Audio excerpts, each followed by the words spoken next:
Welcome back to my channel. So it's going to be a quick video on another way that I lay my lace closure to make it blend. So first you seen I combed out my little natural baby hair, child.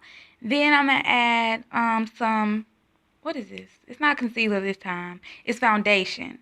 So I use foundation on my parts now instead of concealer. But you're just going to add that to the part.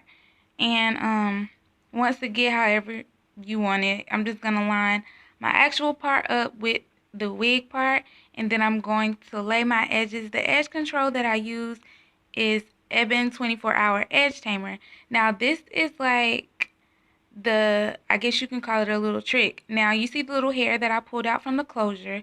I'm going to slick some of that hair back with my actual hair. And that's going to make the wig look more natural. Now when you're slicking the closure with your natural hair, the less hair you use, the better, because sometimes like I find myself using too much hair and I don't like it. So the less hair that you use from the closure, the better. You just want it to blend really nicely. So now I'm going to do the front part. Now, what I do is I only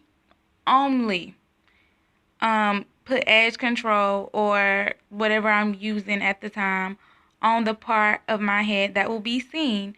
So I'm just going to lay down around my part area and then comb it down like that, sis, and nobody sees the rest of it. So this is how it's looking. I hope you guys like this video. Please do not forget to like, comment, and subscribe to my channel, and I'll post the video to this red hair below.